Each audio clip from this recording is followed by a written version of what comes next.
Bug bounty, expectation versus reality. जहां कुछ new commerce को लगता है कि एक रिपोर्ट सबमिट करो और आपको $1000 मिल जाएंगे। इन रियलिटी चीज़ें बहुत डिफरेंट होती है। बग बाउंटी एक हाईली कॉम्पिटिटिव फील्ड है जिसमें आपको कुछ महीनों तक कोई वैलिड बग ही नहीं मिलता, और आपको वैलिड बग मिल भी गया तो वो some time out of scope, some time वो कंपनी उसको रिजेक्ट कर देती है।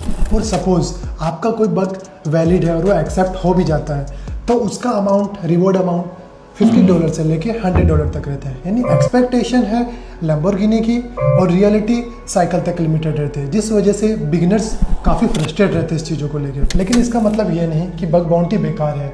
बग बाउंटी एक लर्न टू अर्न जर्नी है जिसमें आप जब वल्नरेबिलिटी को समझते हो, वल्नरेबिलिटी की रिजेक्शन से गुजरते हो, तो आपका टेक्निकल नॉलेज इंप्रूव होता है और आपका लेवल अप होता है, जिससे आप इन फ्यूचर में क्या क्या चीज़ों का ध्यान रखना है, जैसे कि किस किस वल्नरेबिलिटी का ध्यान रखना है, क्या चीज़ें आपको रिपोर्ट्स में नहीं करनी है, ये चीज़ें होती हैं। बग बाउंटी कोई मैजिक नहीं है कि आप रातों रात अमीर हो जाओगे। ये एक लॉन्ग टर्म इन्वेस्टमेंट है जिसमें आपको डेली नई नई वल्नरेबिलिटीज़ को समझना होगा, नए नए रिपोर्ट्स पढ़ने होंगे और उनकी टेक्निक्स को समझना होगा।